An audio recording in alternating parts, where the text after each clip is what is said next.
नमस्कार दोस्तों, Hindi hi tech channel में एक बार फिर से आपका बहुत बहुत स्वागत है।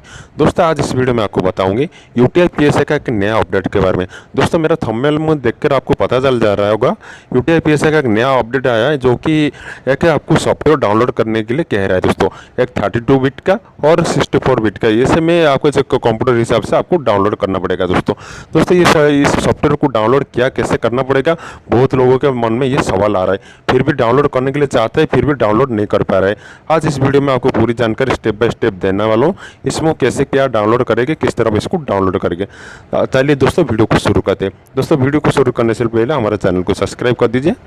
इस तरीके का एक मैक यूटिलिटी सॉफ्टवेयर जो कि आपको इंस्टॉल कर लेना है।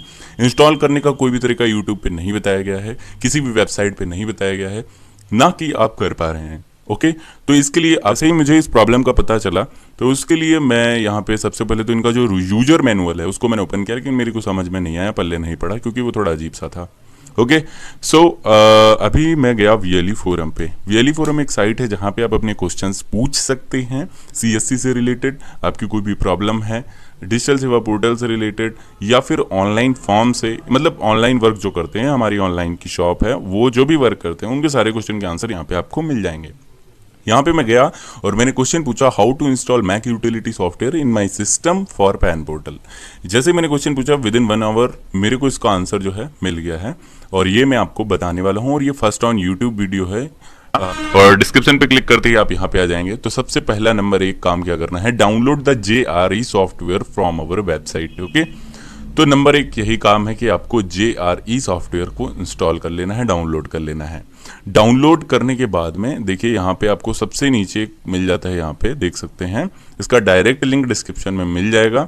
यहाँ पे JRE जावा SE run time environment 8 download, इस पे ही क्लिक कर देना है। क्लिक करते ही दोस्तों कुछ इस तरीके से आपका जो है डाउनलोड हो जाएगा।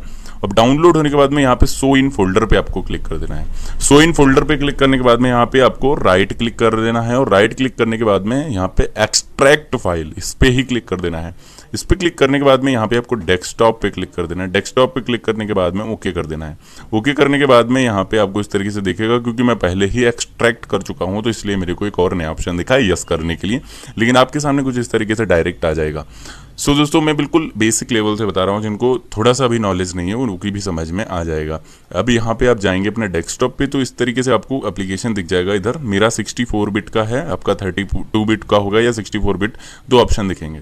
तो जो भी है उस पे जाइए, फिर से आपको राइट क्लिक कर देना है, रन एज एडमिनिस्ट्रेटर, इस पे क्लिक कर देना है। क्लिक करते यहाँ पे यस बोलेगा, आपको यस पे क्लिक कर देना है। मैं ऑलरेडी इसको इंस्टॉल करके प्रोसेस को देख चुका हूँ कि प्रोसेस वर्क कर रही है या नहीं कर रही है, इसलिए मैं यहाँ पे इसको ऑलरेडी इंस्टॉल कर चुका हूँ, तो यहाँ पे इंस्टॉल नहीं करूँगा। आपको सिंपली यहीं पे जो है इंस्टॉल कर लेना है। अब इंस्टॉल करते वक्त आपको कई सारी प्रॉब्लम्स आ सकती हैं, कैसी वो मैं आगे इस वीडियो में बताने वाला हूँ, वीडियो को देखते रहिए। प्रोसेस बहुत ही स्लो है, आसानी से करते रहिए, सब कुछ हो जाएगा। तो प्रॉब्लम ये आती है कि आपको क्या करना होगा, एक बताता है कि फोल्डर आपका जो है यहाँ पे मैं इंस्टॉल करता हूँ, इस तरीके की प्रॉब्लम आती है। देखिए यहाँ पे बताएगा this folder is not empty. Okay, इस तरीके से आपको दिखाई पड़ेगा। अब आपको क्या करना है, माई कंप्यूटर में जाना है। कंप्यूटर में जाने के बाद में यहाँ पे आपको 3 ऑप्शन दिखते हैं। यहाँ पे सी वाले में जाना है, सी में जाने के बाद में प्रोग्राम फाइल्स पे जाना है, यहाँ पे जावा का ऑप्शन है वहाँ पे जाना है। ये जो फोल्डर है आपको कर देना है डिलीट। ओके, डिलीट करने के बाद में आपको सिस्टम को कर देना है रीस्टार्ट। ओके, रीस्टार्ट करने के बाद में इंस्टॉल करेंगे, इंस्टॉल हो जाएगा। तो प्रोसेस नंबर 1 यहाँ पे कंप्लीट होती है। अब प्रोसेस नंबर 2 क्या है, आपको अपने पीएसए पोर्टल या जिस भी पोर्टल में मांग रहा है वहाँ पे जाना है। अब यहाँ पे आपको 32 बिट 64 बिट दिख जाता है।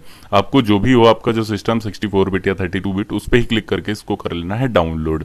आपने कर लिया डाउनलोड। ओके, सबसे पहले आपने JRE डाउनलोड कर लिया, उसके बाद में इसको डाउनलोड कर लिया। आगे बढ़ते हैं। अब यहाँ पे आपसे बोला जाएगा कि इसको भी एक्सट्रैक्ट कर लीजिए, तो मैं डाउनलोड्स में चले जाता हूँ। यहाँ पे मैक यूटिलिटी जो था वो मैंने यहाँ पे डाउनलोड कर लिया। अब यहाँ पे आपको एक्सट्रैक्ट करने वक्त क्या ध्यान रखना है, इस पर राइट क्लिक कर देना है। राइट क्लिक करने के बाद में एक्सट्रैक्ट फाइल पे क्लिक कर देना है। अब यहाँ पे आपको जाना है डी ड्राइव में। यहाँ पे आपको 3 ड्राइव दिख जाती हैं, लोकल C और यहाँ पे local D, local E। D वाले पे जाके आपको ओके कर देना है, और यहाँ पे मैं पहले कर चुका हूँ तो मेरा नहीं होगा, लेकिन आपका यहाँ पे हो जाएगा। हो जाने के बाद में आपको क्या करना है, डी ड्राइव में जाके आप देख सकते हैं कि वो आया है कि नहीं आया है। मैंने इसको ओपन कर लिया, यहाँ पे मैक यूटिलिटी ओपन हो जाएगा, कुछ इस तरीके से देख सकते हैं, सारे ऑप्शंस आ जाएंगे। अब ये 2-3 स्टेप जो है कंप्लीट हो गए हैं, आगे बढ़ते हैं, देखते हैं आगे का स्टेप क्या होता है।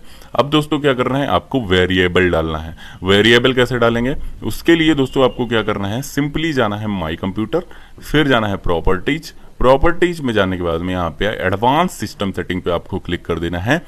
अब यहाँ पे एनवायरमेंट वेरिएबल आपको मिल जाते हैं। इस पे आने के बाद में नंबर 1 पे आपको न्यू ऑप्शन मिलेगा, न्यू ऑप्शन पे क्लिक कर देना। अब यहाँ पे वेरिएबल नेम, वेरिएबल की वैल्यू डालनी है। ये किस तरीके से डालेंगे आप दोस्तों, यहाँ पे देख सकते हैं नीचे वेरिएबल का नाम और वैल्यू आपको बताई गई है। ये है वेरिएबल का नेम JRE_home। ओके, आपको इस पे ही क्लिक कर देना है, पूरा ये सेलेक्ट करके वहां पे जाके यहाँ पे आप जो है इसको पेस्ट कर दीजिए। किस तरीके से मैं आपको बता देता हूँ।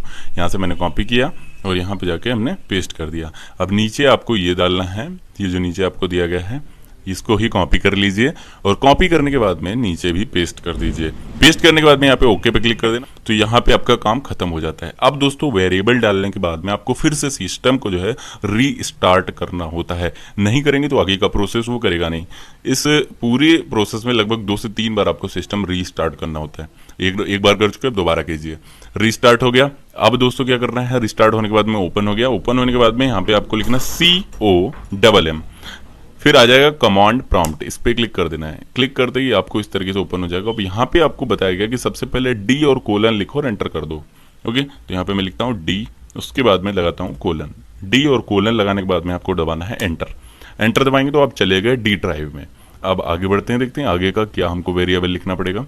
सो दोस्तों आगे का जो भी आपको लिखना है वो यहाँ पे बताएगा कि यहाँ पे लिखना है CD मैक यूटिलिटी। ओके, अब यहाँ पे आपको लिखना है CD, अब यहाँ पे लिखना है MACUTILITY मैक यूटिलिटी लिखे, एंटर कीजिए। अब आ गया उस फोल्डर में, मैक यूटिलिटी वाले फोल्डर में। अब इसको इंस्टॉल कर लेना है। इंस्टॉल किस तरीके से करेंगे, अब आपको लिखना है service.bat और इंस्टॉल। ओके, अब यहाँ पे लिखिए SERVISE.BAT space INSTALL। Okay, install. Enter करेंगे तो ये देखिए इस तरीके से आ जाएगा। आपको यस कर देना है और यस करते ही ये देखिए इंस्टॉल हो गया। बस आपका काम खत्म। तो इस तरीके से करना था, बहुत ही सिंपल था दोस्तों, बहुत ही हार्ड भी है। स्टेप बाय स्टेप अगर आपने कुछ नहीं किया तो आपका नहीं हो पाएगा। बस इसके बाद में एक बार फिर से सिस्टम को रीस्टार्ट कीजिए और अपना आसानी से काम कीजिए, और ये काम आपको 12 जून 2019 से पहले कर लेना है।